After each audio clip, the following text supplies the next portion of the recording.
I used to be wicked before I was saved.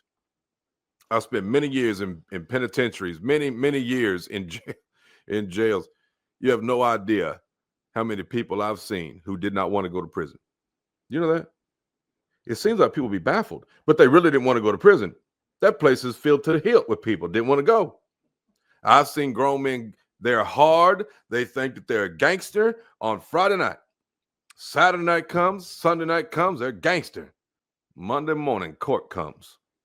I'm telling you what, 15 minutes after court, they're curled up in a bed inside the jail cell crying like a baby because they've been sentenced to the penitentiary. I've seen it. I've seen it. They didn't want to go, but they didn't want to be told to stop the crime before they got put in them handcuffs and put in that cell, right? Half people in that prison didn't want to go to that prison. Now, some of them people in that prison say, I know good and well I belong here. I know that. I used to be one.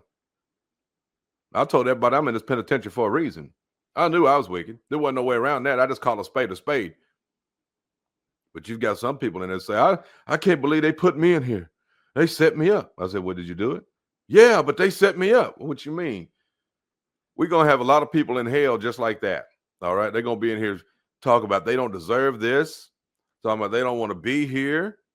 Why didn't you just read the book? Why didn't you do what the book said? The book told you to repent from all sin. You said no. I mean, you literally said no. You literally went across town to find you some other church that said, well, no, brother, we don't have to repent from all sin. You literally did that. I'm talking literally did that. You're doing it right now. You are literally telling Jesus Christ, shut your mouth. I'm going to do things my way. What do you think is about to happen? What do we all think? I mean, really, I'm asking an honest question. What do we all think is about to happen here? Just a moment on this earth. God's going to sing songs. What did you say?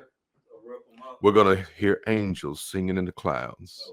They're going to play harps, golden harps, trumpets and harps in a field of flowers, somebody said. That's what's going to happen. Jesus is returning with a choir. Is that what we got going on? Is that what's fixing to happen? I'm going to tell you right now that even the devils tremble at what's fixing to hit. I'm going to tell you right now that God is a righteous God, and he's going to make an example out of you who've been claiming his name right on the front line. Every single one of you. How dare you yoke yourself together with a bunch of hypocrites claiming the name of God and walk in your sin, thinking you're just going to have it your way. Well, you're going to have it your way for your little minute. I assure you that. And I'm going to tell you right now, God's going to have it his way when you get through talking. Do you understand that? I hope you understand that every single one of you claiming Christ, walking in sin, you have no excuse. In fact, your target, number one. Jesus is about to remove his hand. The restrainer will be removed.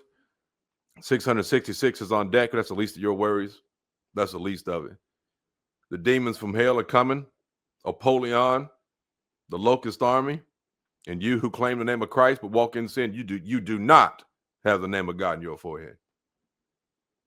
What's that mean?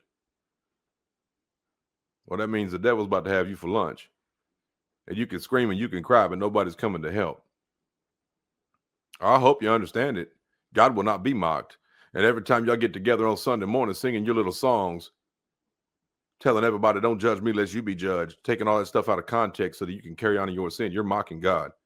When Jesus said, repent or you're all going to perish, you say, oh, no, that's not true. You're mocking him. You're calling him a lie. I'm assuring you of your judgment. I'm just telling you like it is, as he's given me. You are going to pay, every one of you. And when you do pay, I don't think you guys have really calculated the type of payment God, when he renders it, how it falls. I don't think that you understand. God created life and he also created death, and you shall be given and rendered that death that he promised you for your wages of sin. He is going to kill man, woman, and child. How many man, woman, and child do you think he killed the first time in that flood? Every single one of them on this entire earth, except those 8 little human beings inside that boat. Period. So you do the math, you figure it out. I'm just trying to let you know that when y'all throw down with God, you're not throwing down with mankind. You're not fixing to fight with mankind anymore. You're fixing to fight heaven. Whether you swing back or not really doesn't matter. He's coming for you. I'm just telling you.